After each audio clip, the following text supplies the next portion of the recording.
Buenas noches, ¿cómo están, jóvenes, señoritas? Tengo a 7 estudiantes en sala. ¿Cómo están? Amilcar, Boris, Zenaida, Miriam, Josué, Gabriela, Juan, María René, Roxana. Listo. Son todos los que están en sala, ¿no es verdad? Eh, Ahora nos corresponde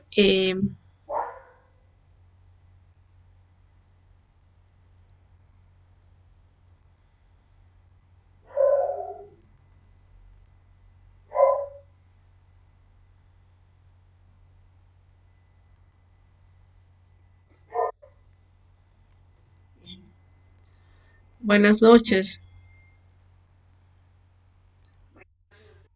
¿Cómo están? Pero qué bien.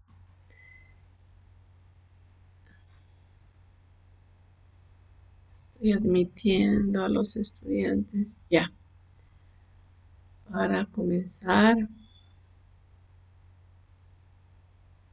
Sí, están todos, me parece.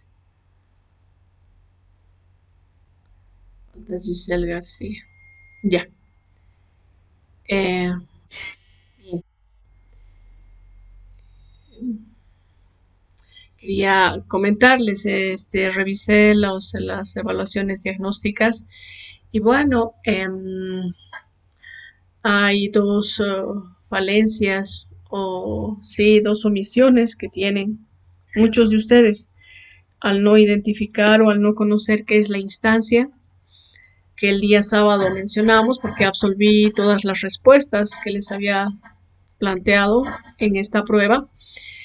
Y bueno, les decía que las instancias son las diferentes etapas o grados dentro de un proceso, que van desde la interposición de la demanda hasta la emisión de la sentencia y desde la interposición del recurso de apelación hasta el auto de vista, hasta la emisión del auto de vista.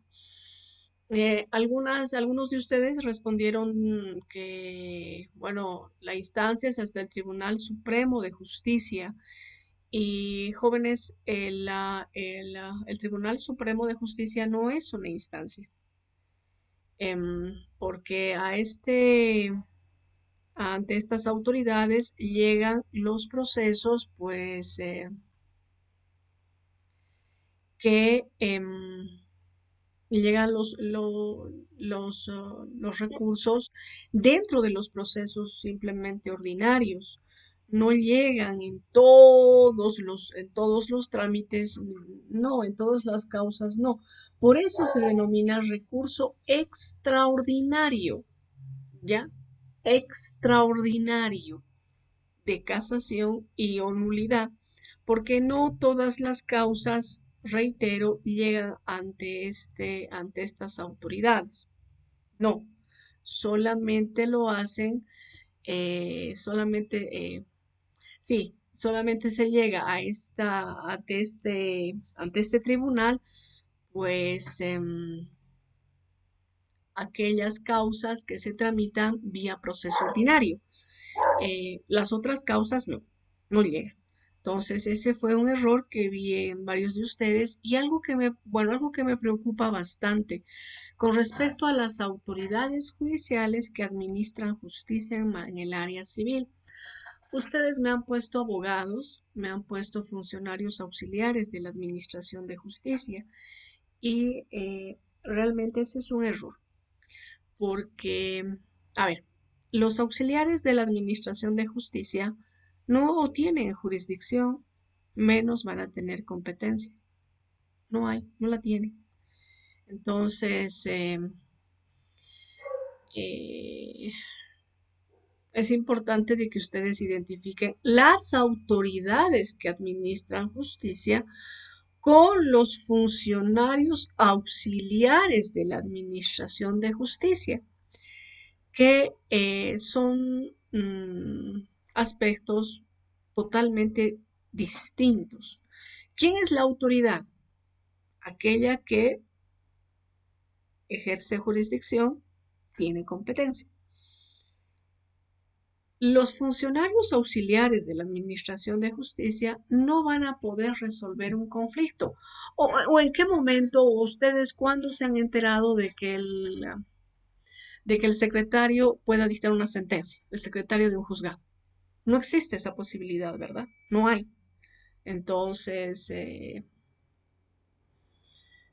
tal vez no comprendieron muy bien la pregunta, pero me refería a las autoridades. ¿Y quiénes son estas? Bueno, son los jueces, son los vocales y son los magistrados. Los vocales del Tribunal Departamental de Justicia en sus salas civiles y los magistrados del Tribunal Supremo de Justicia en su sala civil.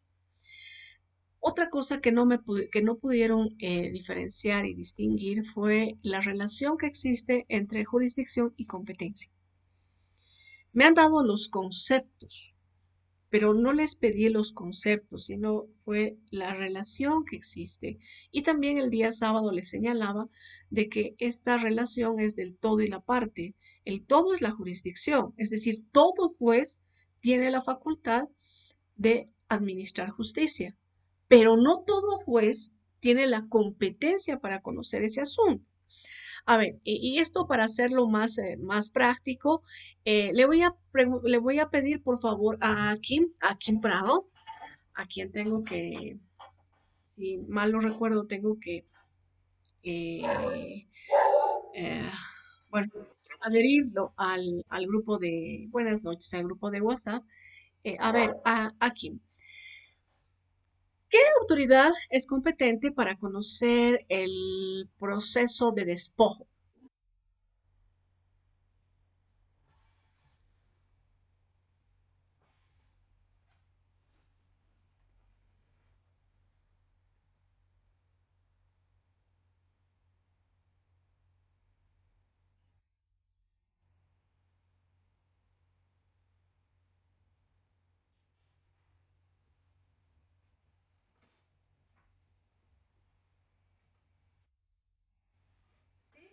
Escucho, lo escucho, Kim, lo escucho. Entrecortado, pero lo escucho.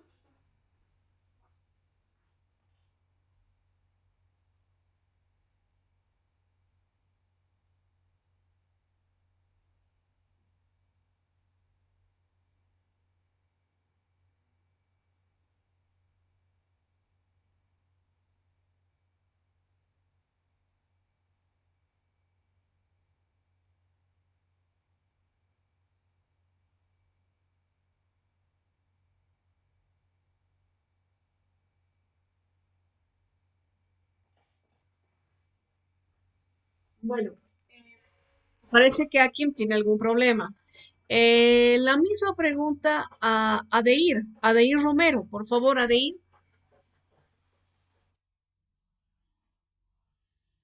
¿Quién es la autoridad llamada por ley para conocer el proceso de despojo?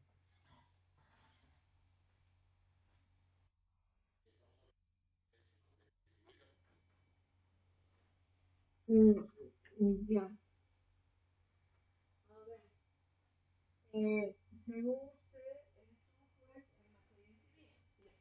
según Adeir, es un juez en materia civil, lo cual es incorrecto, Adeir.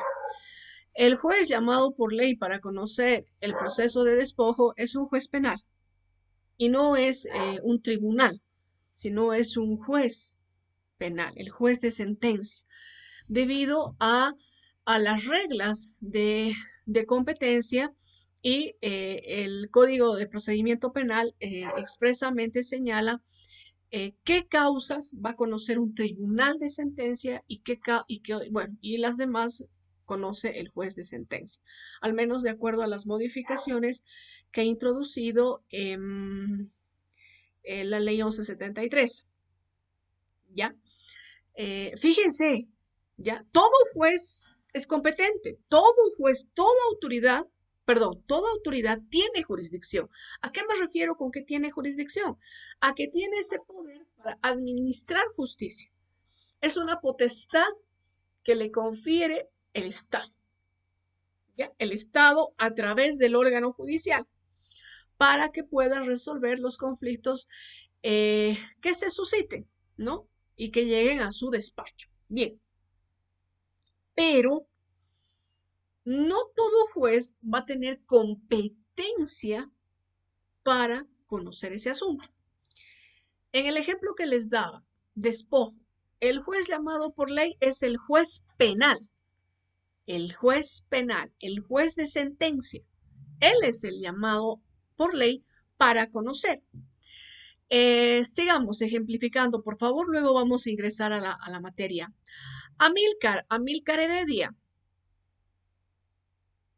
por favor, sí, y cada vez que les pida que participen, les ruego de que habiliten sus cámaras para poder verlos, sí, a través de las cámaras de sus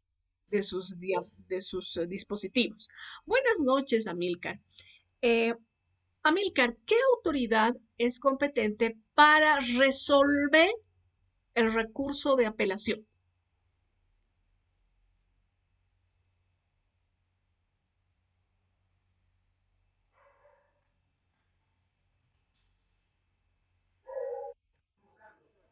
Perfecto, muchas gracias. Un vocal. Y dependiendo de la materia, pues será un vocal de la sala civil, un vocal de la sala penal, de la sala social administrativa. Perfecto, gracias, Amílcar.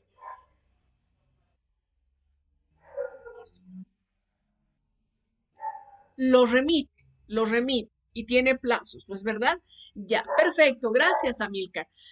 Entonces, fíjense de que son los vocales los que tienen competencia para conocer un determinado asunto, es decir, conocer el recurso de apelación. No es un juez público en materia civil y comercial que va a conocer, que va a resolver este recurso. No, no lo es, ¿ya?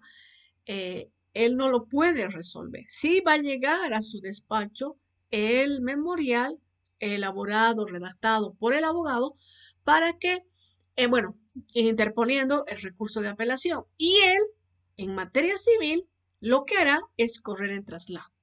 Correr en traslado a la parte contraria para que ésta, en el plazo de 10 días, puede ser que conteste al recurso, se adhiera al mismo, ¿ya? O puede ser que guarde silencio. Transcurrido este periodo de tiempo de los 10 días, pues entonces el juez va a conceder el recurso. Eh, si no lo concede, pues la parte que se considera afectada ante la negativa, pues tiene la opción de plantear el recurso de compulsa. Ya es un recurso que confiere y que contempla el ordenamiento jurídico civil. Pero fíjense, yéndome a la jurisdicción y competencia, hay una relación, les decía, entre el todo y la parte. El todo es la jurisdicción y la parte es la competencia. Por eso Eduardo Couture en su texto nos dice de que la competencia es la medida de la jurisdicción. Es decir, el juez va a ejercer jurisdicción en la medida de su competencia. En el caso del despojo, juez penal, ante un recurso de apelación, los vocales de uno de los 9 tribunales departamentales de justicia, dependiendo en cuál se está sustanciando la causa. ¿Ya? Esto por favor que quede claro, para que no existan errores y para que ustedes pues afiancen los conocimientos, que es lo más importante, que es lo que nos interesa. Ahora bien, pasando ya al avance de materia, quería imprimir la lista, pero lamentablemente solamente me he impreso 5 estudiantes y en pantalla veo que son 28, entonces son más. Pero bueno, aquí tengo la hojita en la que anoté sus nombres, sus apellidos, entonces vamos a guiarnos con esta lista que tengo. Vamos a ingresar al tema número 1, ¿ya? En esta noche, en esta clase, cuyo título es el Derecho Procesal Civil y el Código Procesal Civil. Principios rectores. Los principios rectores. ¿Qué pregunta tiene Giovanna?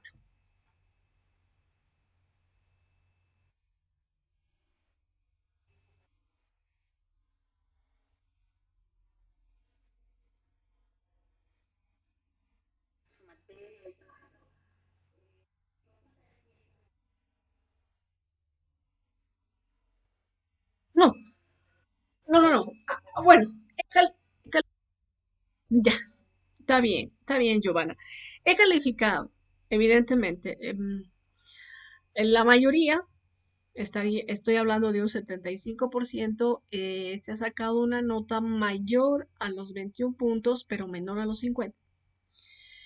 Y lamentablemente solo un 25% se ha sacado una nota mayor al 51 y menor a los 75 puntos. Si mal no recuerdo, la nota máxima es 68 o 69. Eh, el 25% tiene conocimientos. El restante 75% tiene cierta idea de lo que es el derecho procesal civil.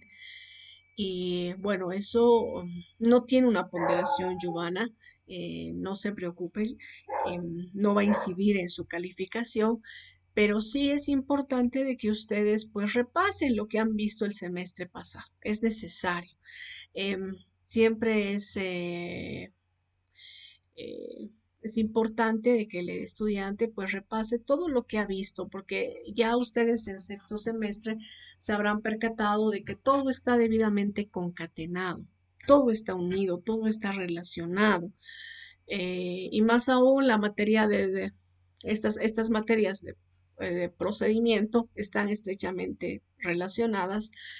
Les decía a ustedes el próximo en séptimo semestre ya van a llevar forense, práctica forense, o no sé cómo se denomina en la universidad esta materia, donde ustedes ya van a poner en práctica todos los conocimientos que han adquirido.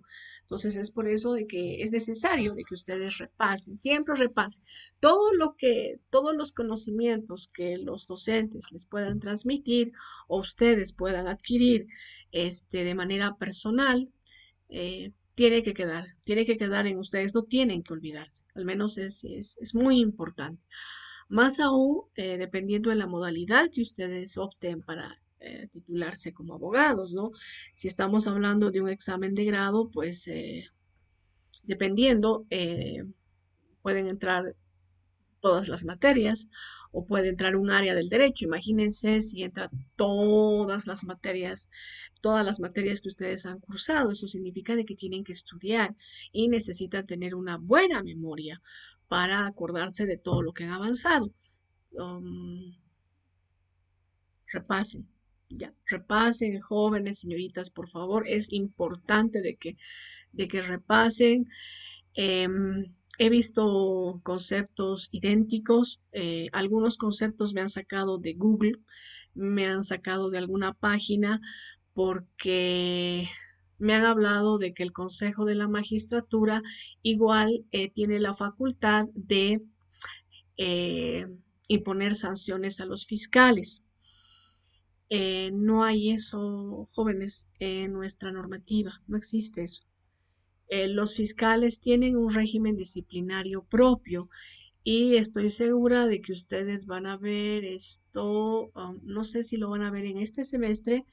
Sí, en este semestre. En este semestre se avanza eso de la ley del órgano, ley orgánica del Ministerio Público, en la que ustedes van a tomar conocimiento de que esta institución, que es autónoma, tiene una dirección, un departamento disciplinario para los fiscales. El Consejo de la Magistratura no interviene, ¿ya? Esos han sido algunos errores que he encontrado en sus respuestas y eso me ha inducido a que ustedes han visitado alguna página de, no sé, pues ustedes tal vez Google, em, donde hay mucha información. Para esta materia tengan mucho cuidado con el material que ustedes van a revisar. Es por eso que les he dado bibliografía y bibliografía boliviana, es decir, bibliografía nacional. Y esto en base a que es importante que ustedes conozcan el proceso en nuestro sistema jurídico. Si les voy a dar textos de otros países, lo único que voy a hacer es em, confundirlos, ¿ya? Solamente vamos a ver en el ámbito boliviano, en el ámbito nacional. En consecuencia, cualquier página que ustedes revisen del Internet, tengan la precaución de verificar de que es un autor, es una explicación de la legislación nacional, para que no tengan ningún inconveniente, ningún problema. ¿Ya? Bueno, señalado esto, vamos a ingresar, les decía, a los principios que rigen el proceso civil y les di un material. Les he mandado un material eh, por PDF. Felizmente me ha aceptado la plataforma Moodle. Entonces ustedes podían leer. Es importante de que ustedes lean para que los encuentros que tengamos los días martes y los días sábados, les decía, sea una charla de qué es lo que han comprendido, qué entienden ahora en este caso por los diferentes principios que rigen. Para empezar, estos principios, pues lo que buscan es que el proceso civil se lleve de manera ordenada y las partes que intervienen tengan una igualdad en oportunidades para participar. Ya. En todo proceso civil solamente vamos a encontrar dos partes, el demandante y el demandado. No hay otro. Ahora, el demandante puede denominarse ejecutante, puede denominarse coactivante, puede denominarse acreedor, pero siempre va a ser esa calidad, y la parte adversa será el demandado, será el deudor, será el ejecutado, será el coactivado, ¿ya? Pero solamente existen dos partes en el proceso civil. No vamos a encontrar otra calidad. Inclusive hay ciertos sujetos que no intervienen desde el principio en el proceso, sino intervienen ya cuando éste se ha iniciado. A estos se los denomina terceros, pero estos terceros tienen la calidad de parte. Ahora nuestro código nos habla de los auxiliares, que vienen a ser los terceristas accesorios.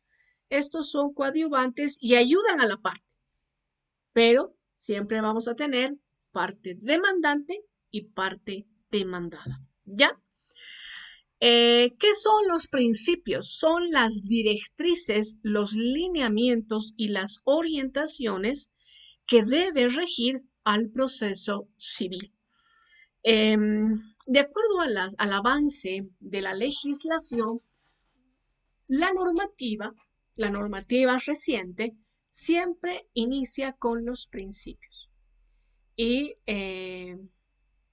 precisamente nuestro Código Procesal Civil está regido por principios. Estos principios actúan de manera subsidiaria, es decir, estas directrices que tienden a llenar los vacíos que pueda tener o que pueda adolecer la norma. ¿Ya? Estos principios evitan de que la autoridad judicial pretenda emitir su decisión, alegando un vacío en la normativa en base a la equidad. En nuestro Código Procesal Civil está contemplada la equidad. Entonces, en base a esta, el juez debe emitir su fallo, ya sea acogiendo la pretensión formulada por la parte actora, rechazándola o acogiéndola en parte. Qué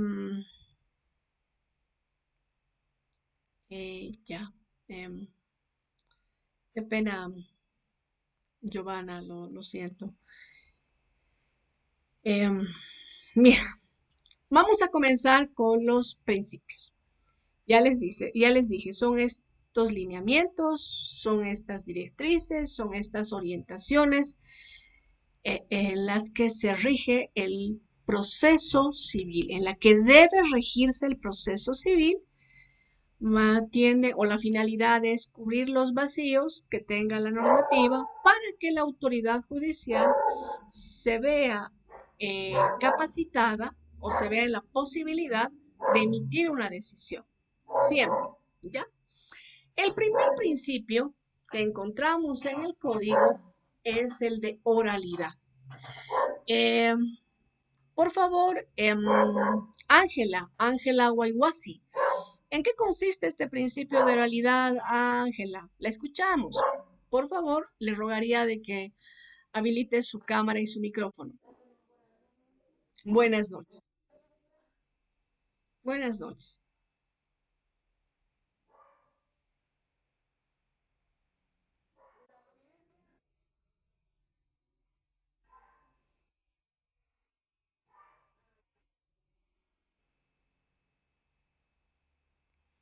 Em, ya. A ver, ¿algo más que desee agregar, Ángela? Nuestro proceso civil es oral.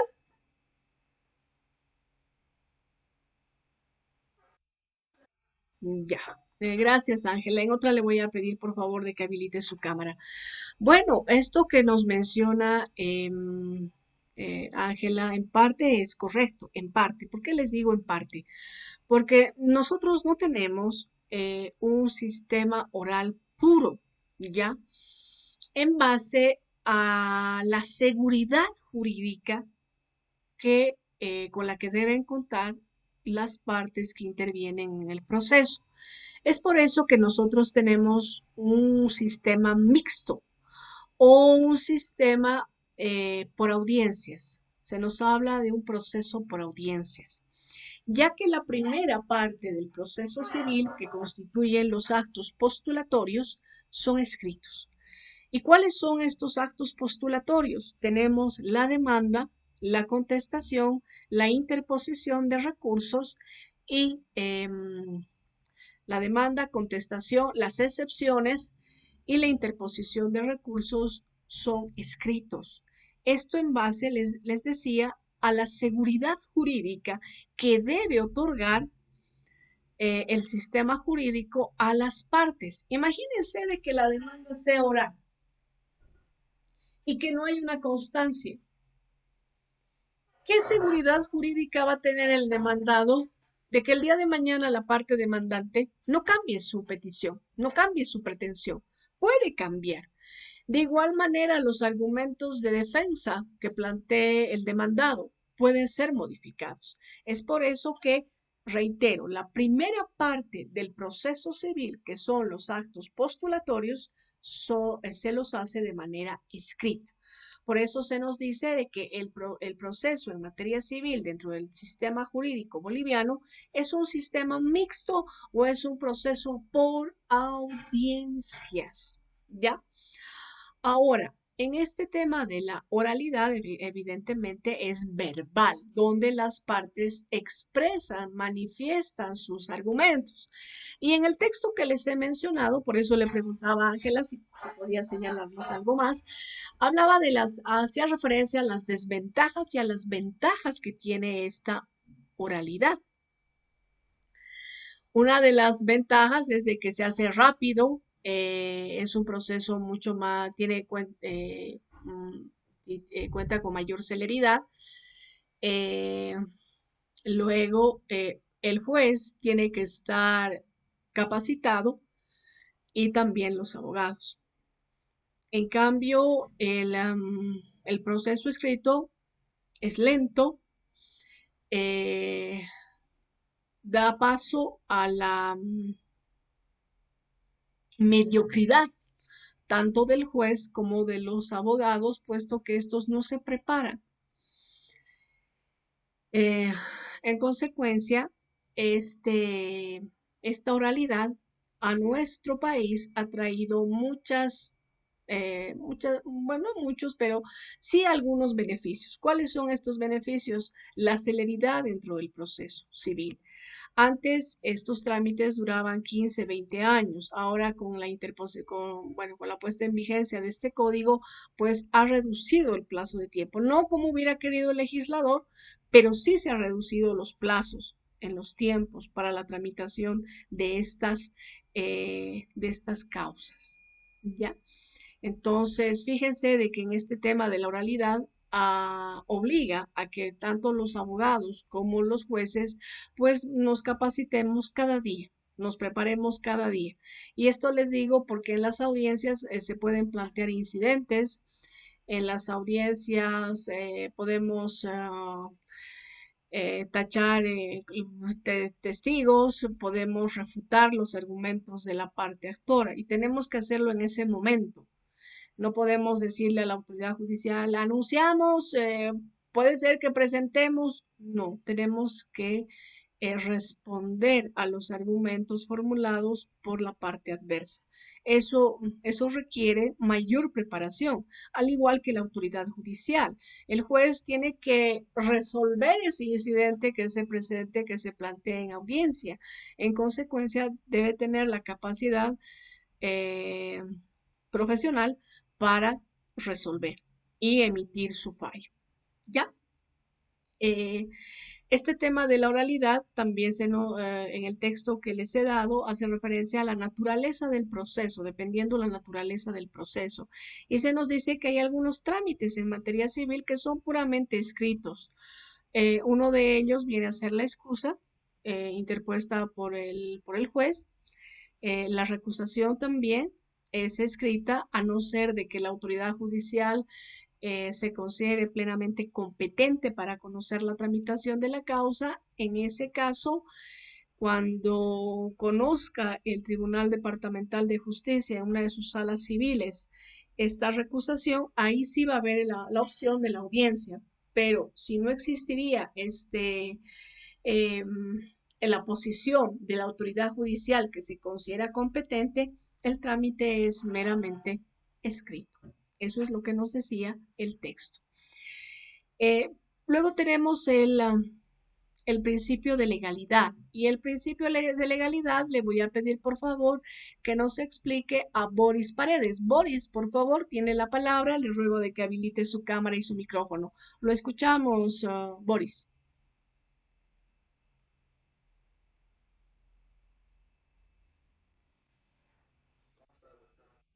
Buenas noches. Perfectamente. Y también lo veo. Gracias, Boris.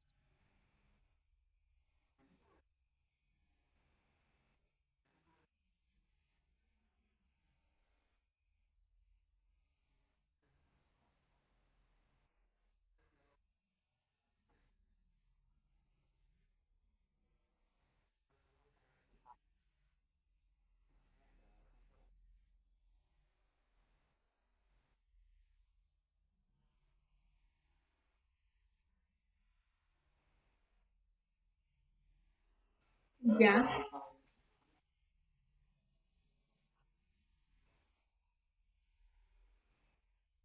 ya. Gracias, Boris. Evidentemente, el principio de legalidad nos dice que se debe someter la autoridad judicial y debe someter la autoridad judicial a la ley, a lo establecido en la ley. Esto otorga una certeza del derecho, la libertad a los individuos y la existencia del Estado como tal, ya que toda la actividad procesal debe llevarse adelante en el marco de la ley, de lo que dispone, de lo que establece el Código Procesal Civil. La autoridad judicial no puede emitir etapas dentro del proceso bajo argumentos que no tengan un sustento, que no tengan un fundamento. Por decirles, ¿qué pasa si se está tramitando un asunto de puro derecho? En este caso, las partes no pueden reclamar si la autoridad judicial no habla, sino si en la audiencia no señala los medios probatorios que se deben producir. porque cuando se trata de un proceso de puro derecho, no existe esta producción de la prueba, sino lo que existe es la dúplica y la réplica, que consiste en sustentar los argumentos primero por la parte demandante y luego la parte demandada refuta los argumentos de esta y además señala cuáles son los argumentos de defensa. ¿Ya? Entonces, este principio de legalidad es eh, entendible, se comprende fácilmente, que establece de que tanto la autoridad judicial como los abogados y toda, todo funcionario auxiliar de la administración de justicia, es decir, todo sujeto que interviene dentro del proceso civil, debe someterse a lo que establece la ley. María René, ¿tiene alguna pregunta? Tiene la palabra.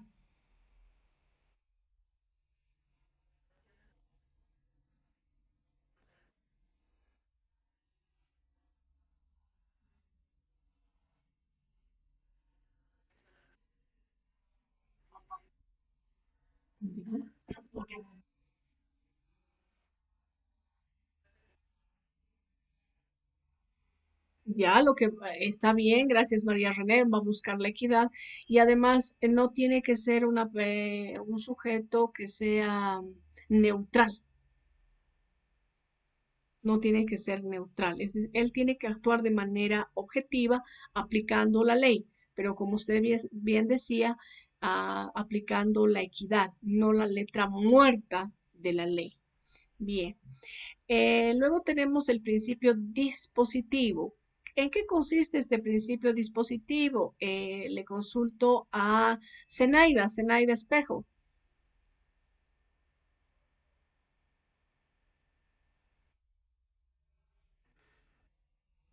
Ya la voy a ver. La escucho perfectamente. Todavía no logro verla, pero considero, ya la veo. Gracias, Zenaida. ¿En qué consiste el principio dispositivo?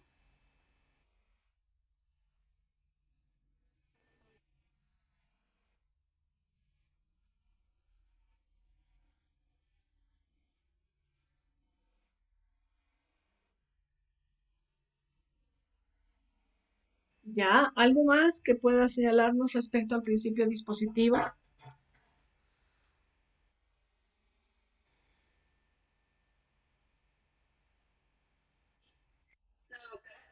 No, hasta ahí. Gracias, gracias, Zenaida. Bien.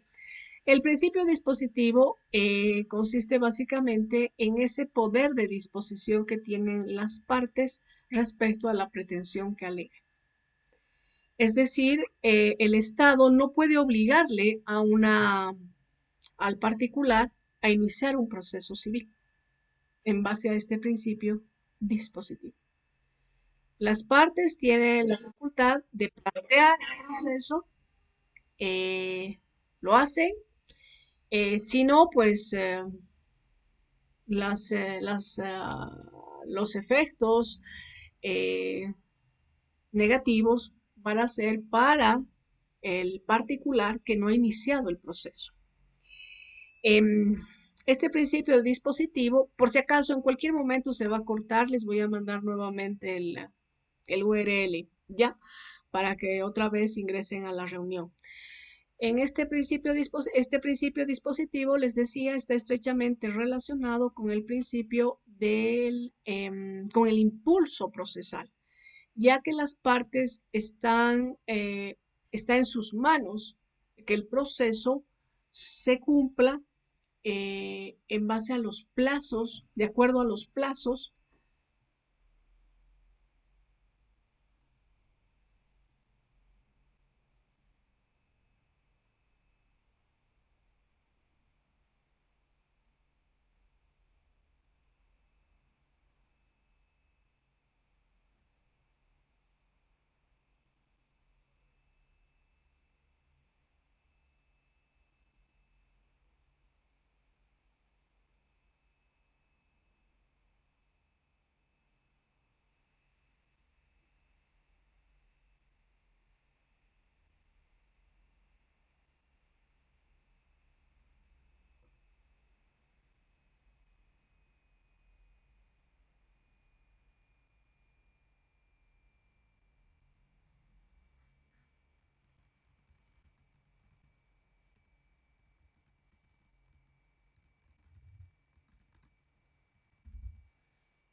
Bien, eh, seguiremos. Les decía de este principio dispositivo.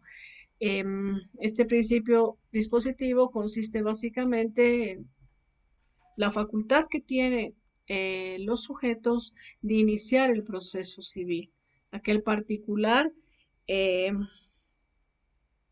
puede plantear la demanda, puede solicitar los servicios de un profesional abogado para plantear la demanda o en su caso abstenerse. Y eso, les decía, va a tener consecuencias adversas para sí mismo. No se, el Estado no le puede obligar a iniciar un proceso, como tampoco le puede obligar a la parte demandada a ejercer su defensa, a ejercitar su defensa. Eh, no lo puede hacer el Estado. No es como en otras materias. En otras materias sí existe esa posibilidad, sí existe esa facultad de que el Estado, inclusive por sí mismo, ante la interposición de la denuncia, pues es este el que inicia el proceso de oficio, ¿no es verdad? En otras áreas, me refiero expresamente al ámbito penal, pero en materia civil no hay eso. En materia civil, el, el interesado plantea su demanda, no hay ningún inconveniente. No lo hace, pues va a traer consecuencias para él. De igual manera, les digo, el demandado, al demandado no se le puede obligar a que asuma su derecho a la defensa, no se le puede obligar a que plantee excepciones. No, si desea, lo hace. Y si no, pues continúa la tramitación de la causa. En eso consiste este principio de dispositivo, es decir, las partes tienen la facultad de disponer de su pretensión. Y cuando hablo de ambas partes, me refiero al caso en que existe la demanda y también existe la reconvención. Ellos, en cualquier momento, pueden retirar, plantear un desistimiento del, de su pretensión. Y la autoridad judicial va a considerar ciertos requisitos, como ser la titularidad en el derecho, la facultad de disposición del mismo para aceptar ese desistimiento. Vamos a ver que existen dos clases de desistimiento, el del proceso y el de la pretensión, que tiene características, connotaciones totalmente, bueno, diferentes. ¿Ya? Eh, Les decía que en base a este principio dispositivo, pues está muy ligado al impulso procesal, puesto que está en manos de las partes el inicio, el desarrollo del proceso para que éste se lleve adelante cumpliendo los plazos que están establecidos en el Código Procesal Civil. En eso consiste este principio dispositivo. Continuamos. El principio de dirección. Y el principio de dirección, por favor, le voy a preguntar a Miriam Copacondo. Tiene la palabra. Miriam, por favor, habilite su cámara y su micrófono.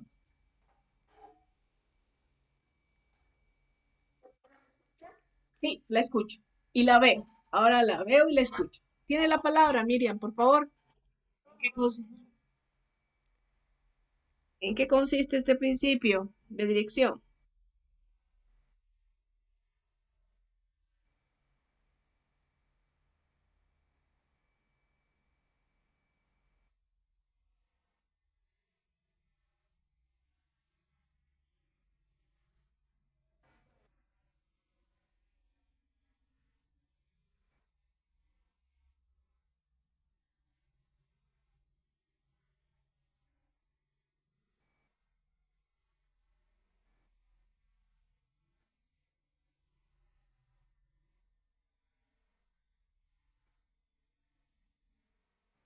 Ya tiene que preocuparse, bueno, gracias Miriam. La autoridad judicial, en base a este principio de dirección, tiene que guiar a las partes, a los abogados, en la tramitación de la causa. De igual manera, en este principio de dirección, la autoridad judicial no tiene una posición neutral, sino él va a actuar de manera objetiva pero siempre buscando la verdad material, que es otro principio que también rige al proceso civil. Eh, esta guía que realiza la autoridad judicial respecto a la actividad que se debe llevar adelante dentro del proceso debe ser de manera eficaz y eficiente. No es suficiente de que la autoridad judicial pues señale em, córrase traslado, estése a los datos del proceso, ya no va a pronunciarse de esa manera el juez civil, sino que esta autoridad va a definir y va a establecer si es que el abogado está cometiendo un error, una omisión, entonces él es el que va a subsanar ese error, esa omisión. ¿Ya? Por eso se nos dice de que la autoridad judicial va a orientar a los sujetos que intervienen dentro del proceso. No sé si ustedes han escuchado hablar del principio Juria Novit Curia. ¿Han escuchado hablar? Por favor, aquel que ha escuchado hablar tiene la palabra para que explique a todos en qué consiste ese principio Juria Novit Curia. No tengan miedo, jóvenes, señoritas. Vamos. ¿No han escuchado hablar del principio Juria Novit Curia? Miriam Susi Montesinos. ¿Está?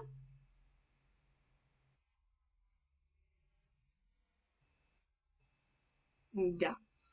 Eh, nadie ha escuchado a Milcar, Madeleine, Juan Carlos, Giovanna, Giselle, Doris, Josué, José, Juan Ramos, Laura, Limber, Miriam, Roxana, Sofía, Boris, Jacqueline, María René, Ángela, Vania, Sadam, Gabriel. ¿No han escuchado hablar del principio Julia Novit Curia? ¿No? Ya, ya, entonces algo nuevo para... Sí, tiene la palabra.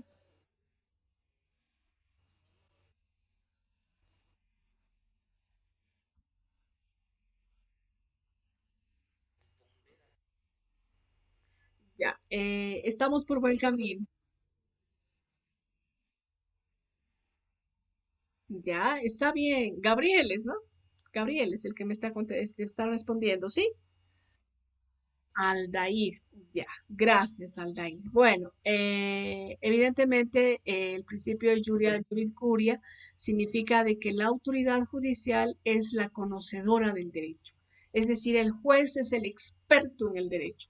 Entonces, al ser el experto en el derecho, él tiene que percatarse de los errores que estén incurriendo los abogados de alguna de las partes y él debe corregir esas omisiones, esos errores. Vamos a ver más adelante que también hay otro principio, que es el de saneamiento.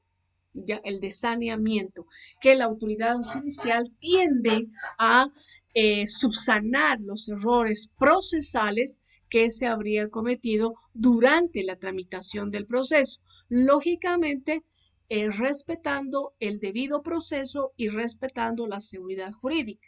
Ahora bien, esto del debido proceso es muy amplio. Estoy segura que en algunas otras asignaturas que ustedes han llevado adelante les han debido explicar de que el debido proceso tiene más o menos como 15 directrices o 15 vértices, ¿no? Entonces es muy amplio el debido proceso. Consideramos de que cuando el legislador que, que explica esto o los eruditos en el derecho que explican esto se refieren específicamente al derecho a la defensa, ¿no? A ese principio que también es un derecho, el de la defensa. No sé, ¿alguien quería hablar? Escuché una voz por ahí mientras estaba explicando. No sé si desea acotar algo, agregar algo, tiene la palabra.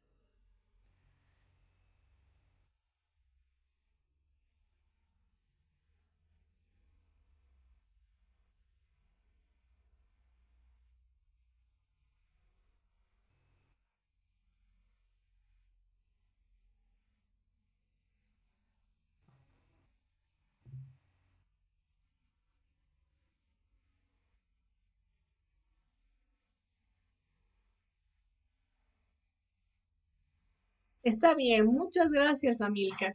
Bien, en esto usted me habla de Benjamín Miguel Harp. Benjamín Miguel Harp es, en paz descanse, constitucionalista y también tiene textos en materia penal. Este principio de Julia Novit Curia también se aplica a materia penal, pero bajo ciertas características. Les doy un ejemplo. ¿Qué pasa si a alguien se le ha acusado por el delito de falsedad material?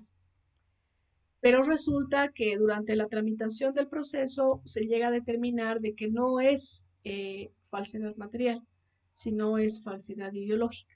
En base a este principio que les he mencionado, el de Julia Novit Curia, pues el juez, como es conocedor del derecho, eh, puede condenar al acusado por falsedad ideológica y no falsedad material.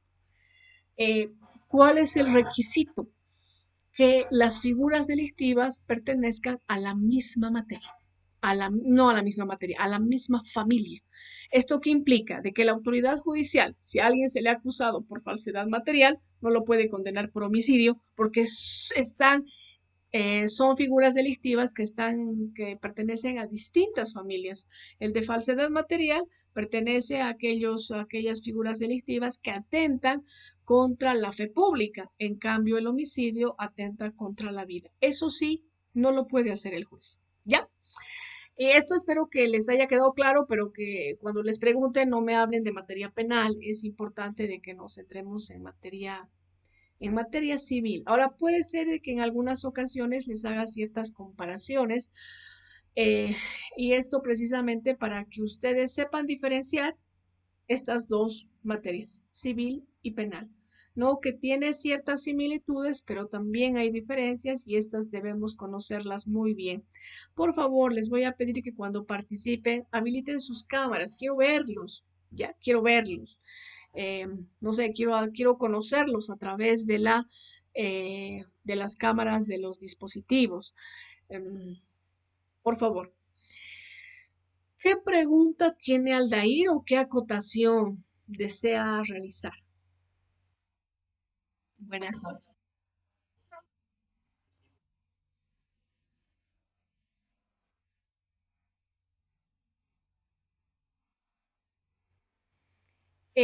No, ojo, eso le decía el principio Juria Novit Curia se aplica en materia penal. Ahora, en materia civil, ¿qué pasa si en el articulado se ha hecho referencia a la usucapión extraordinaria o a la usucapión decenal y estamos frente a una usucapión quinquenal? ¿El juez puede corregir eso? Aldair puede corregir. Tiene esa facultad de corregir la autoridad judicial. Ahora, ¿qué pasa? A ver, les doy un ejemplo. ¿Qué pasa si el abogado, por distraído, ha presentado una demanda, ha señalado un proceso ordinario con respecto mm, a daño temido, ¿ya? Por distraído. Entonces, la autoridad judicial tiene que percatarse de que el daño temido no se tramita vía ordinaria, sino se tramita vía extraordinaria. Y de acuerdo a los poderes, porque, ojo, ahora el Código Procesal Civil, y eso tal vez ustedes lo han visto, el Código Procesal Civil confiere poderes y deberes al juez.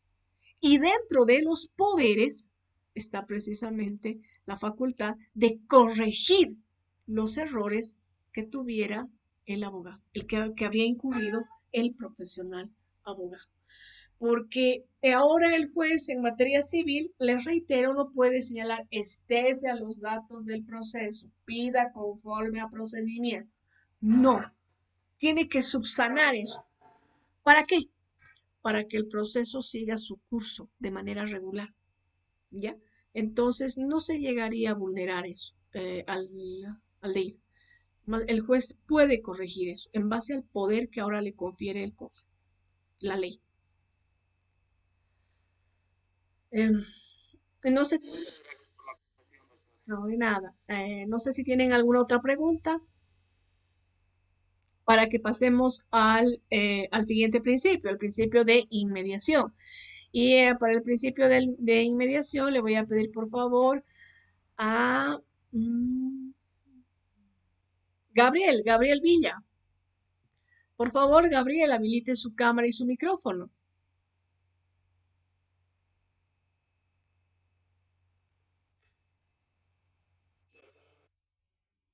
Lo veo y lo escucho. Gracias, Gabriel. ¿En qué consiste este principio de, buenas noches, en qué consiste este principio de inmediación?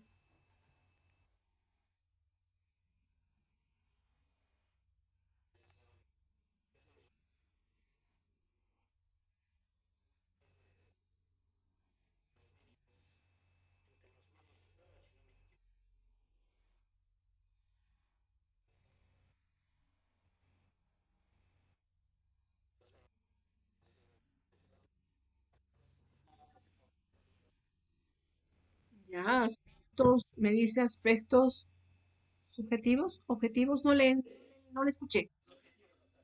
Subjetivos, ya, ya, ya. Cuando hace referencia a estos aspectos subjetivos, nos estamos refiriendo a específicamente a qué.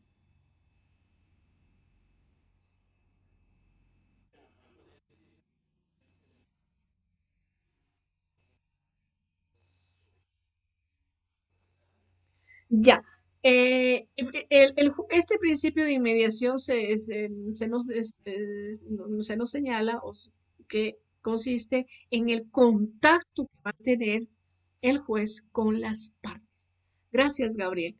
El contacto que tiene con las partes. Ojo, pero no estoy hablando de que se acerque y no sé, pues ahora peor con la pandemia que las audiencias son virtuales, son a distancia.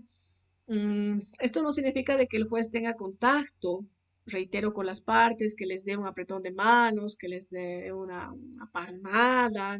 No, no.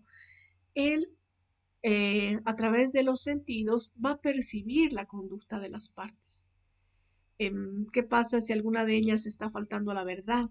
Entonces, el juez, al percatarse del comportamiento que tiene, pues eso le va a ayudar mucho a emitir el fallo. Fuera de tener este contacto con las partes, como bien nos decía Gabriel, pues va a tener el control de la prueba, va a escuchar a los testigos, va a estar en contacto con la prueba documental.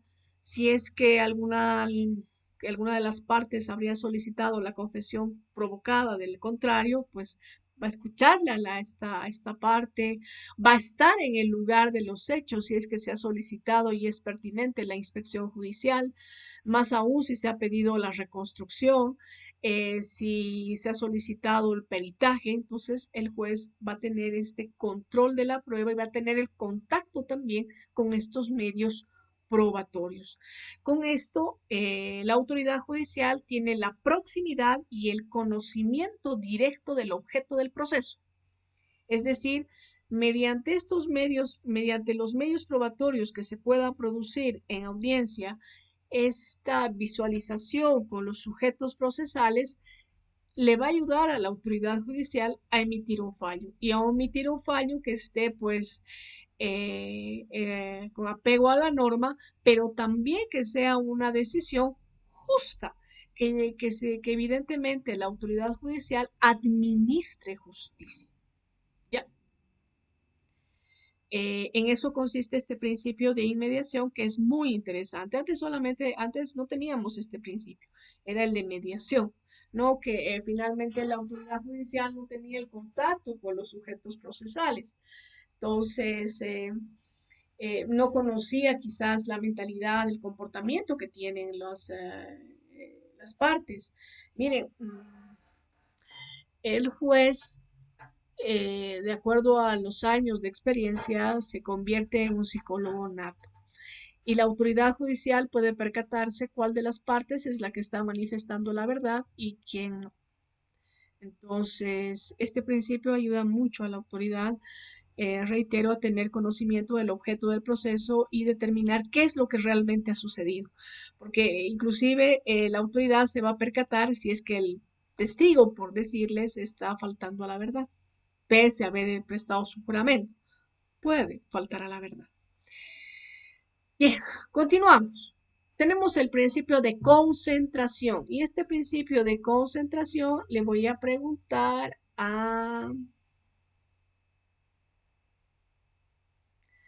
Sonia Tapia, que creo que no la tengo en mi lista. Sonia, tienes la palabra.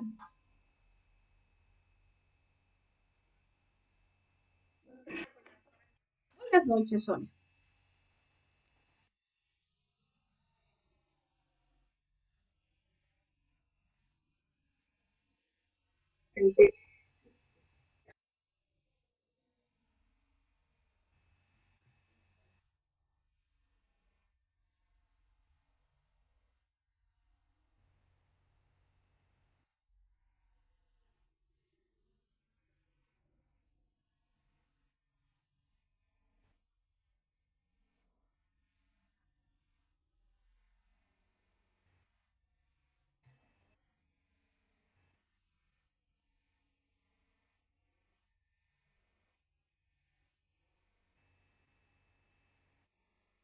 Ya, en eso usted consiste el principio de concentración, Sonia.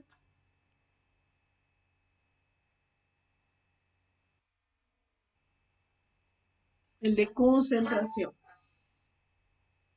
¿Sí?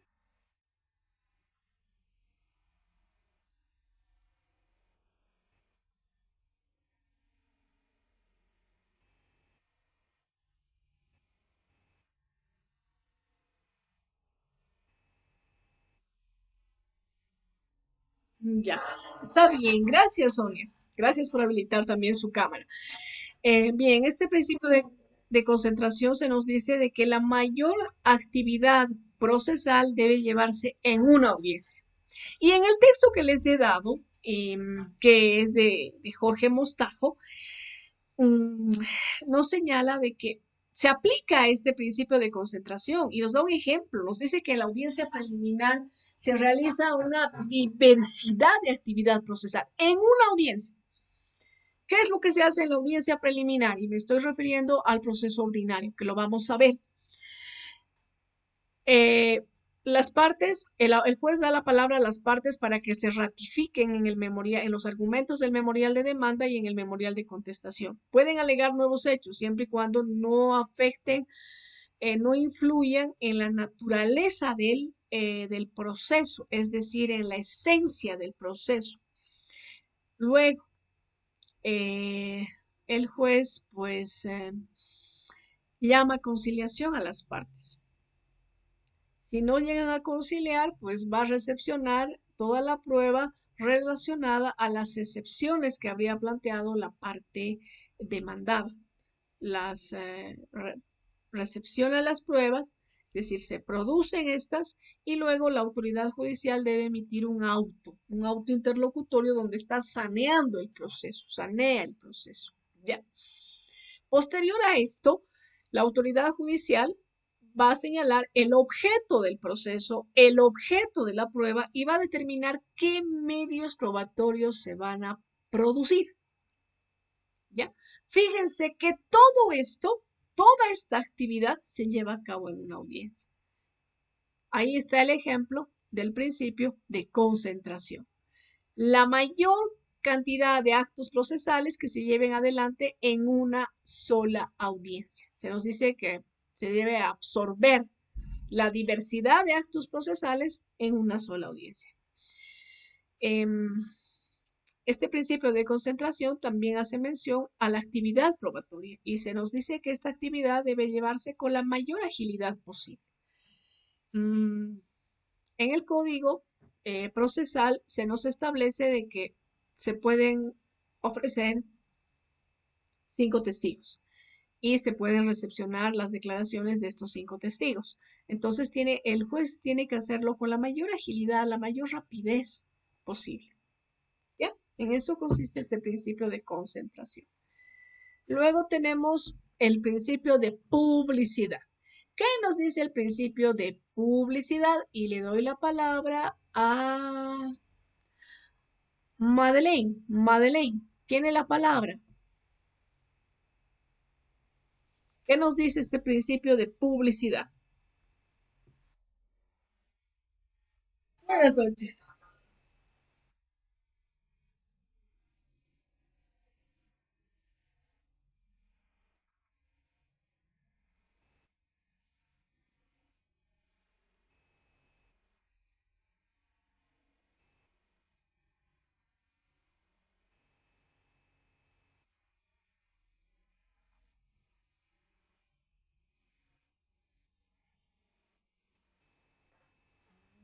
Ya.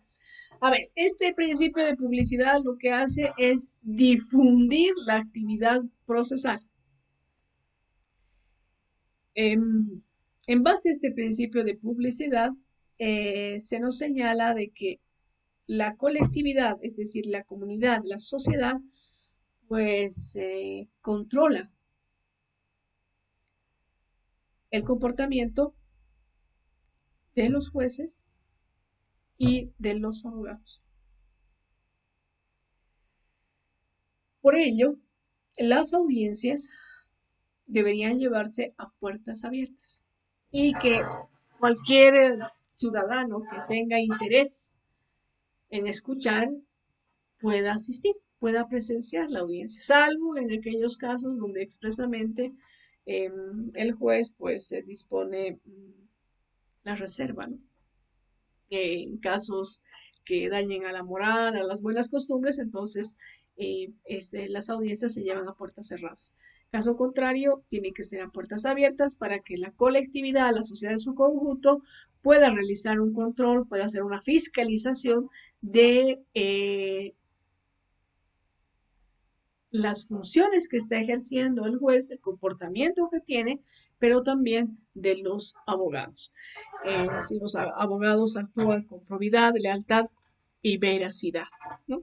Que es un requisito también ahora, que es un principio que rige al, al proceso civil. Seguiremos con el avance. Aneida Velasco, por favor, si podría habilitar su cámara y su micrófono, aunque creo que ya no está. Aneida, sí, perfectamente.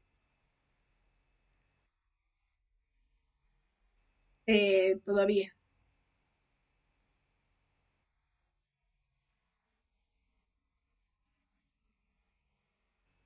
Si veo un fondo celeste, se ve un fondo celeste. Ya, eso lo va, por favor, trate de solucionarlo para que pueda conocerlo a través de las cámaras, ¿no? ¿En qué consiste el principio de saneamiento?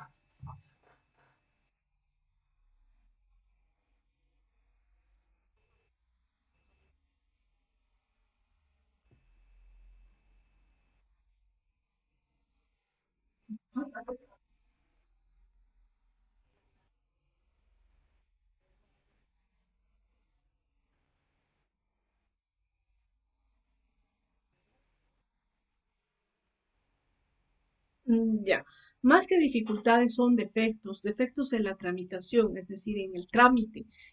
Puede subsanar la autoridad judicial en base a este principio de saneamiento, siempre y cuando, les decía, se respete el debido proceso y la seguridad jurídica, ¿ya?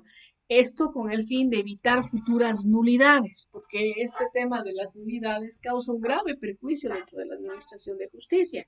Antes el Tribunal Departamental, inclusive el juez de primera instancia, anulaba obrados hasta el vicio más antiguo, y esto que era inclusive hasta la admisión de la demanda. Esto implicaba de que el proceso debía iniciar nuevamente. Entonces, para evitar esto de las nulidades, pues existe este principio donde le faculta a la autoridad judicial hacer el saneamiento que corresponda, pero debe respetar el debido proceso debe respetar la seguridad jurídica, ¿ya? Ahora, aquí hay un pequeño inconveniente y esto nos hace conocer el texto. ¿Alguno de ustedes ha identificado ese pequeño inconveniente con este principio de saneamiento? Eso, a ver, le pregunto a Vania Choque. ¿Ha identificado cuál es el problema de este principio de saneamiento? Cuando el juez se percata de que hay una omisión, de que hay un error en la aplicación de la norma adjetiva.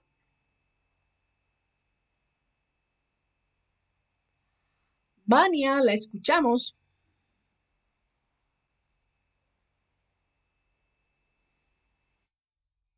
Buenas noches. No se ha percatado de lo que dice el texto. Sí, ahí es algo grave. Les comento, es algo grave. ¿No? Ya. Está bien, gracias, Vania. El problema es el siguiente, que se nos dice que si ese error lo ha detectado el juez, lo va a subsanar in limine. ¿Alguno de ustedes sabe en qué consiste este término in limine? Mm, Tal vez María René, tal vez Amílcar, Juan Carlos, Zenaida, Josué, José, Juan. ¿No? Nunca han escuchado hablar ninguno de sus docentes en los semestres pasados les hizo referencia a este término in limine, ¿no? ¿Nada? Miriam,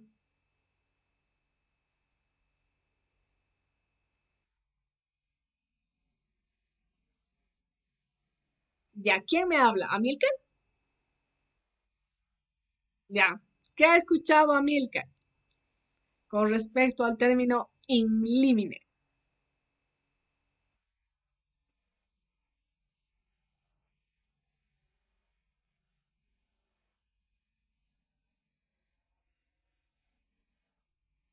Ya. In limine significa sin fundamento y sin hacer conocer a las partes. Él directamente sanea el proceso y dice, ya, listo, ya lo arreglamos. Esto es peligroso. Gracias a Milcar por su participación. Esto es peligroso. ¿Por qué? Porque imagínense in limine, es decir, sin fundamento, sin tener que fundamentar a las partes. Eso es complicado, porque aquí se corre el riesgo que se vulnere alguna garantía dentro del debido proceso. ¿Ya? En cambio, cuando es advertido por la parte, ahí es diferente. Ahí, sí, ahí es distinto. ¿Por qué? Porque el juez tiene que correr traslado, es decir, tiene que poner en conocimiento de la parte adversa y luego emitir su decisión. En este caso, ambos sujetos procesales que están en conflicto, que están en controversia, van a poder conocer, van a poder fundamentar, ¿no? El planteamiento, su petición. Pero cuando es por el juez, ahí sí estamos en un riesgo y estamos en un grave peligro. ¿Ya? Bien, eso. Es importante de que ustedes lean a detalle esto. El texto que les he dado es muy interesante, precisamente explica el autor del texto, Jorge Mostajo. Él les señala y les decía de que él ha sido uno de los promotores ha estado en la comisión eh, para la redacción del Código Procesal Civil que ahora está vigente. Entonces, es importante de que lo revisen, lo lean. Tenía dos personas con la mano levantada, pero ya la han bajado. Eso significa de que no tienen ninguna pregunta para que continuemos con nuestro avance.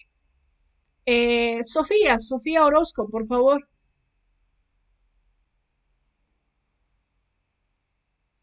Sofía, si podría quitar su cámara, su micrófono. Estoy segura de que entre ustedes se conocen, porque ustedes han entrado a la universidad mucho antes a que, eh, bueno, se presente este tema de la pandemia, ¿no es verdad? Si están en sexto semestre, ya van a ser 2 años que estamos los exámenes, en las clases en línea, pero ustedes un año se han conocido. Es verdad, estoy segura de que ustedes se conocen, pero yo no los conozco, lamentablemente. Entonces, no sé, a través de las cámaras de los dispositivos, pues existe la opción de que los pueda conocer, ¿no?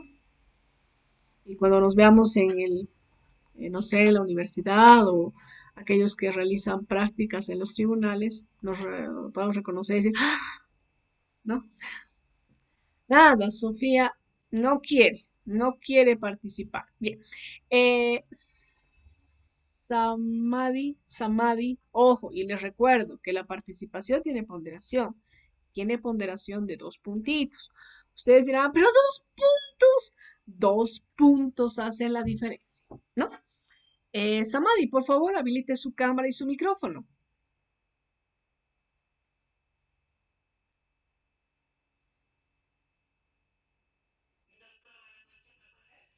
Sí, la veo. Gracias, Samadhi. ¿En qué consiste el principio de gratuidad?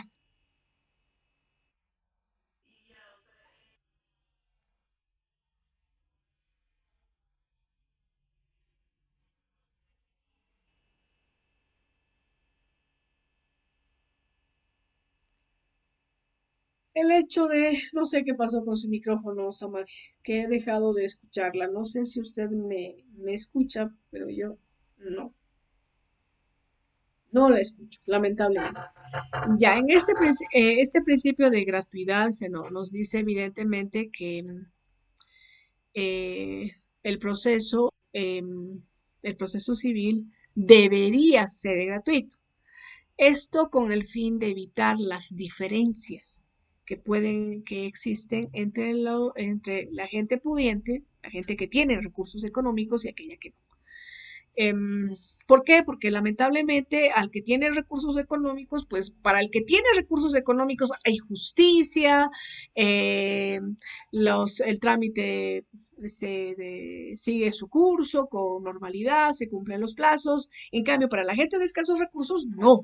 No hay esto, inclusive hasta se extravían los medios probatorios, el juez no hace caso a a las solicitudes, es un verdadero caos. Y para evitar esas diferencias odiosas, pues se ha instituido este principio de gratuidad, que en la realidad no se cumple.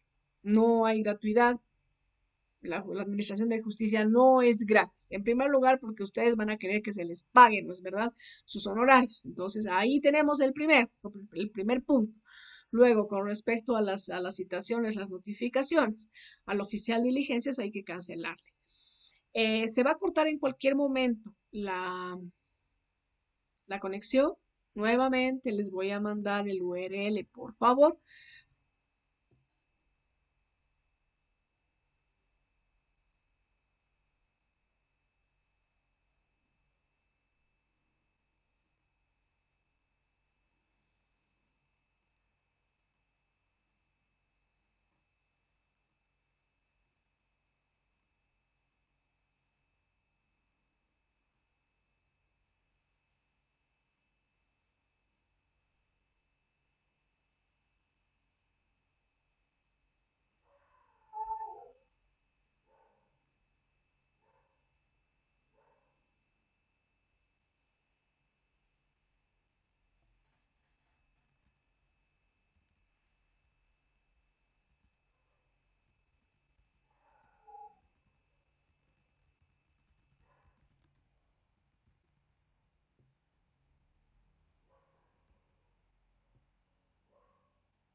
Estamos, bueno, no estamos todos. Eh, Son 19 y eran 26. Bueno, en fin, es que este tema de tengo que solucionar esto. Espero hacerlo lo antes posible para que no tengamos estos cortes, porque siempre, ¿no? Este, la atención la llegan a dispersar y eso no es conveniente. Mm, pasa.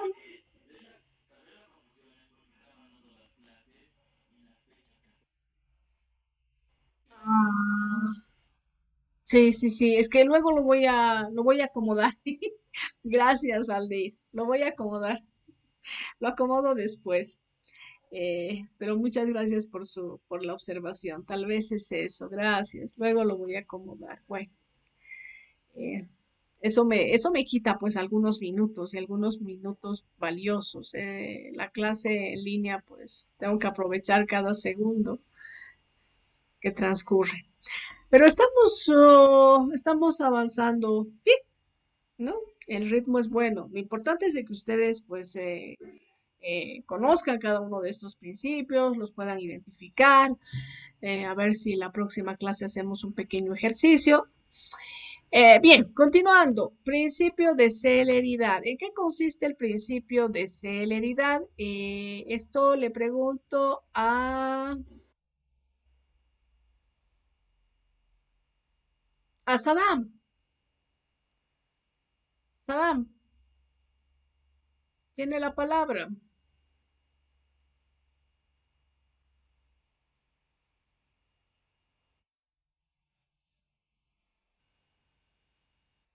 Lo es, sí, lo escucho y lo veo. Gracias, Saddam.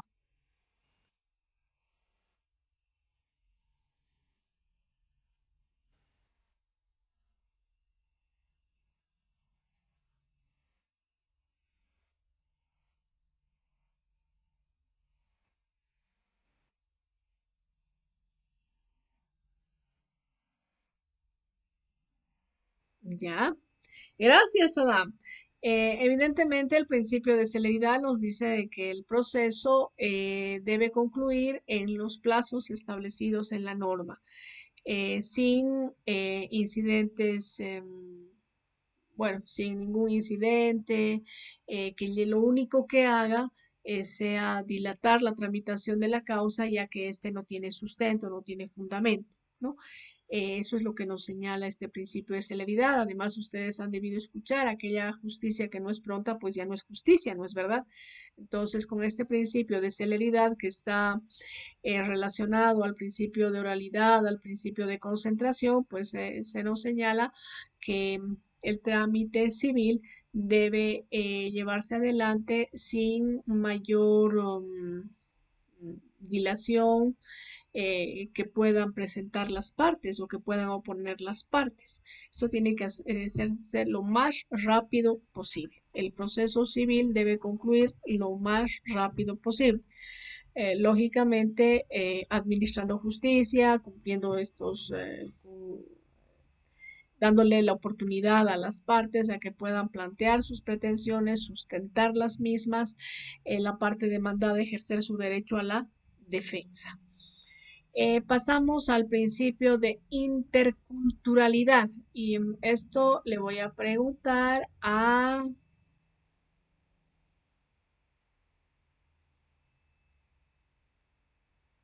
Gabriela Signani.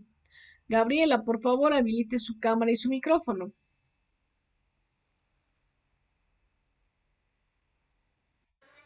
Buenas noches.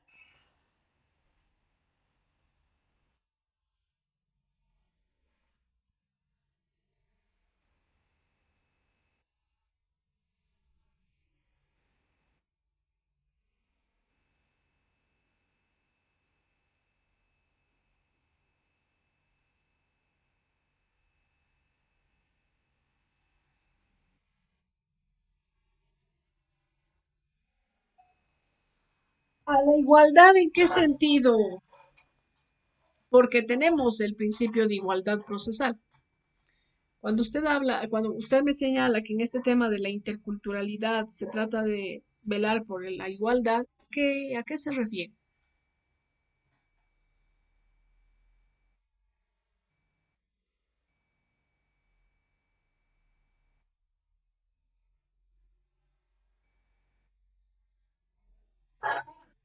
Ya.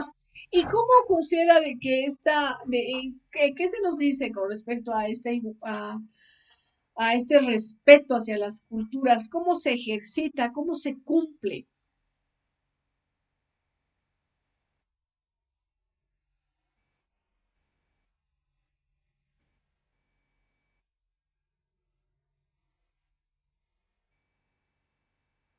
La autonomía indígena. A ver, la autonomía indígena, ¿cómo llega a incidir en un proceso civil?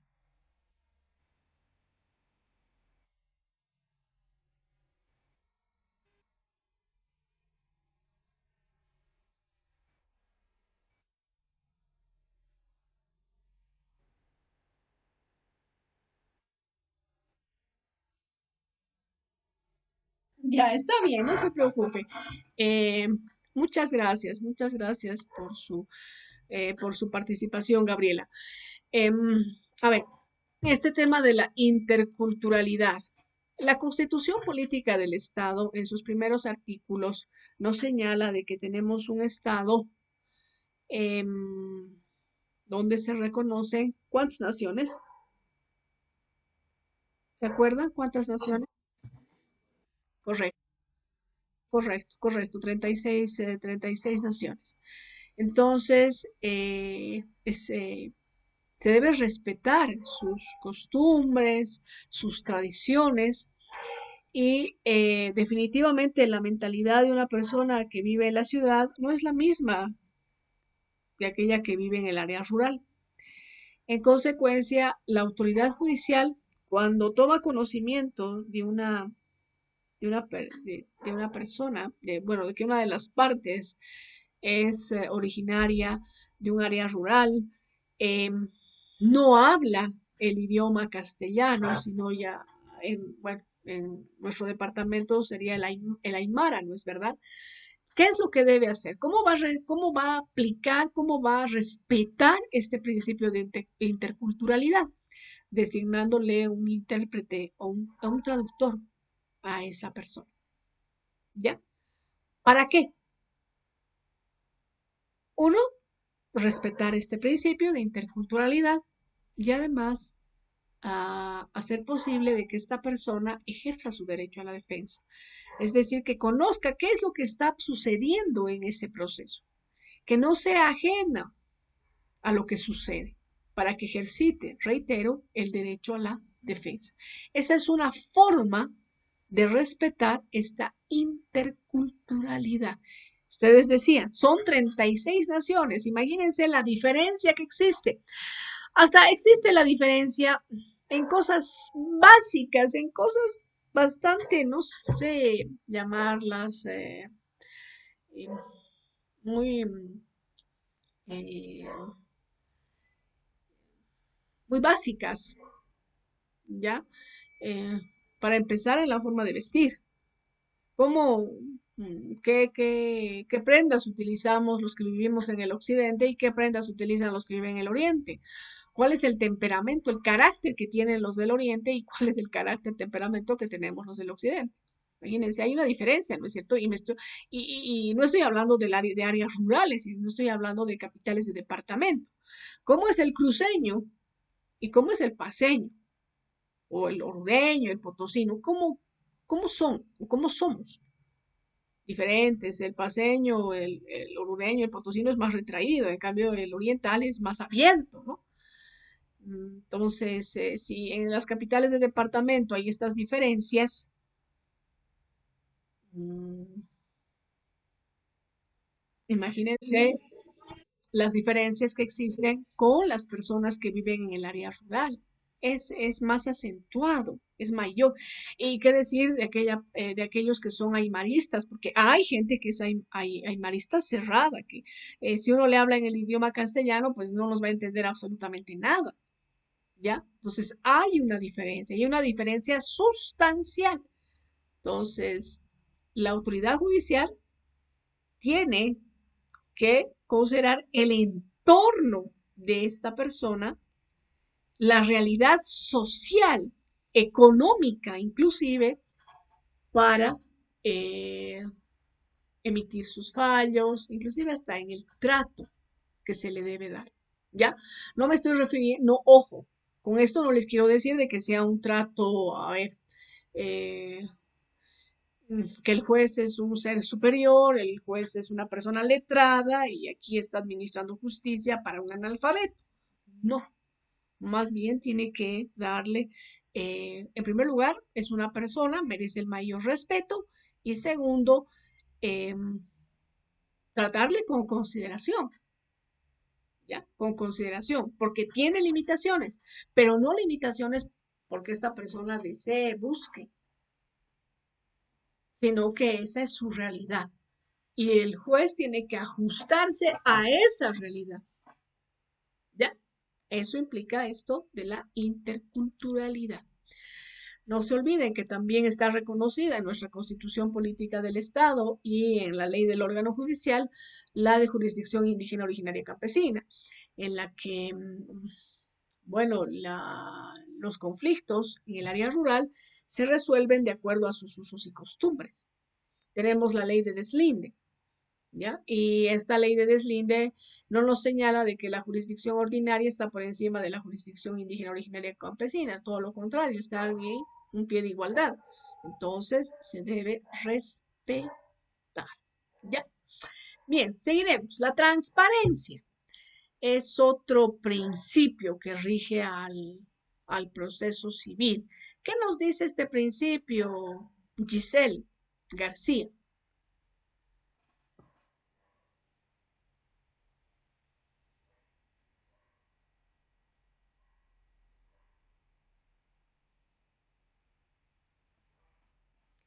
Giselle García, no creo que nos quede mucho tiempo.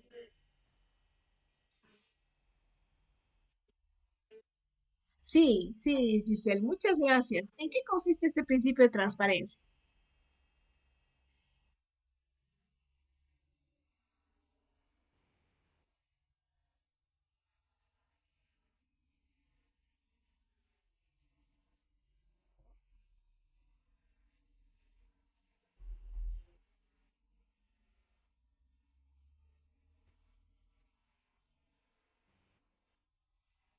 Ya está bien, muchas gracias, Giselle. Evidentemente, este principio de transparencia, como bien nos decía Giselle, está estrechamente relacionado con el principio de publicidad. ¿No? El principio de publicidad señala de que se debe dar difusión a toda la actividad procesal para que la sociedad en su conjunto realice un control sobre la actividad que está llevando adelante la autoridad judicial, los abogados, las partes, ¿no? Y este principio perdón, de transparencia lo que busca es eliminar la corrupción dentro del órgano jurisdiccional, haciendo de que los funcionarios de la Administración de Justicia pues otorguen o faciliten una información útil y fiable a las partes. Esto con el fin de evitar el abuso del funcionario. Miren, realmente no sé cómo tratarán a los litigantes y a los profesionales abogados nos tratan algunos funcionarios con la punta del zapato. Considero de que a estos funcionarios deberían darles unos cursos de relaciones públicas o de relaciones humanas, porque están tratando con gente que tiene problemas y en algunos casos problemas muy serios, muy graves. Entonces, lo que se necesita es pues consideración, ¿no? Pero ocurre todo lo contrario, al menos hay oficiales de diligencia que funcionarios auxiliares también. eh, no he tenido problemas con los secretarios, pero sí con los oficiales de diligencia y con los auxiliares. Bueno, son personas que realmente no saben dar el trato, ¿no? Y me pregunto si a la O sea, al abogado le tratan así. ¿Cómo será aquella persona que no tiene conocimientos? Em, Antes de la pandemia, en algunas ocasiones veía que los supernumerarios son aquellos que tienen más paciencia, les explicaba, ¿no? A las personas, tiene que hacer esto, o le decían, mejor ven que venga su abogado, él va a entender mejor, le va a explicar, pero a los funcionarios, a los que les acabo de mencionar, terrible, terrible. Nada más que ahora ya no ingresan, ¿no? Las partes a las instalaciones del órgano judicial, pues solamente podemos ingresar los abogados. Y esto hace de que, bueno, sea el abogado el que deba informar a la parte, le deba explicar en qué etapa está su proceso, qué es lo que se debe hacer, pero es importante, ¿no? Esto de la transparencia dentro del órgano judicial, evitar los cobros. Mm, los funcionarios pues realizan cobros abusivos, excesivos, eh, para realizar determinada actividad procesal, por decirles las citaciones, las notificaciones, inclusive las mismas autoridades, ¿no? Las autoridades judiciales eh, tienen un tarifario, eh, cobran en dólares, inclusive, y bueno, con este principio de la transparencia, esperemos que en algún momento nuestro órgano judicial, pues, bueno, nuestras autoridades cambien de mentalidad y evidentemente administren justicia.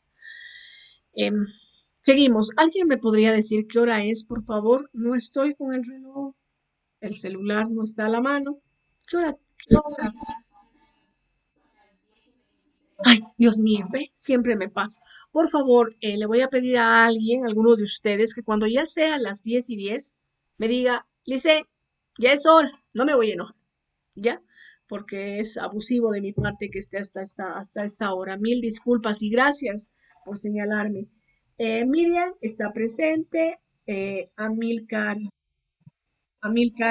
también, Adeline está, Juan Carlos Vidaurre está, no pude preguntarle. ¿Está Juan Carlos?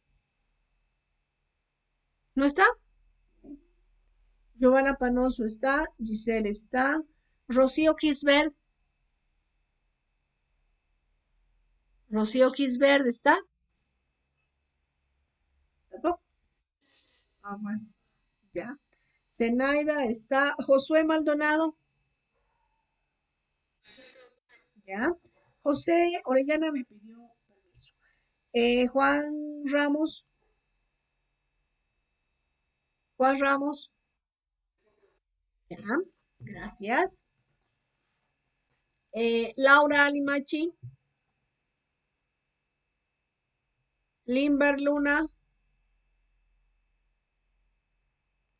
Miriam Copacondo, está, al menos estaba.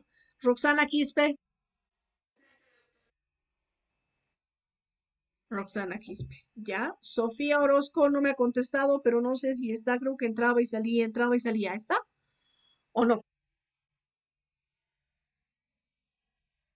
Ya, ya.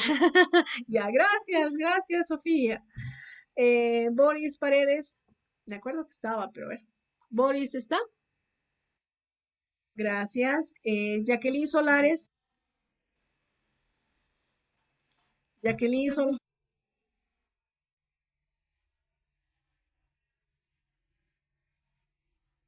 Ah, ya, qué pena. Y como no estoy con el celular a la mano, no, pues no he leído nada. Se ha mandado al grupo, qué pena.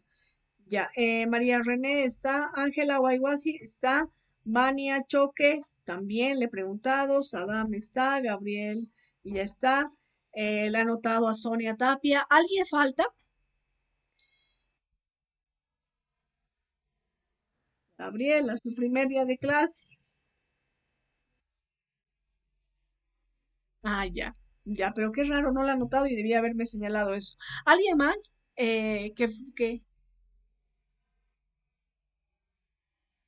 Jazmín Rodríguez, ya.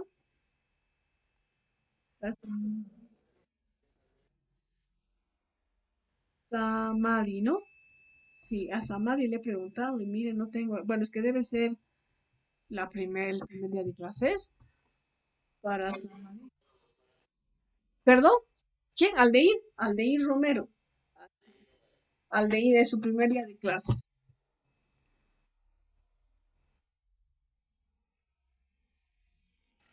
Miriam está distraída.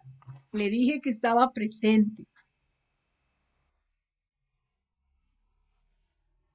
Mucho depende qué es lo que me vaya a pedir. ¿Ya? Ah, ya. Ya, está bien. Porque tenemos a Miriam Copacondo. No hay ningún problema. Pero Miriam, ya. No hay ningún problema, Susi. Le voy a llamar Susi desde la próxima clase. De nada. Aneida Velasco, no. Es su primer día de clases. Ya. Gracias, Aneida. Y bienvenidos. Bienvenidos a todos los que se están acoplando a la materia. ¿Alguien más? Creo que no. Bueno, muchas gracias, jóvenes. Mil disculpas por haberme extendido. Realmente no lo tengo el celular a la mano y ese es un problema para la hora, ¿no? Por el tema de la hora. Les deseo un excelente resto de semana, que les vaya muy bien, que Dios los acompañe, que los proteja y hasta el día sábado. Gracias. Y sigan leyendo, por favor. Aunque les voy a mandar, creo que no les he mandado el resto de los principios, pero les voy a mandar. Gracias, jóvenes. Hasta luego. Hasta luego. Se cuida. Hasta luego. Gracias, igualmente.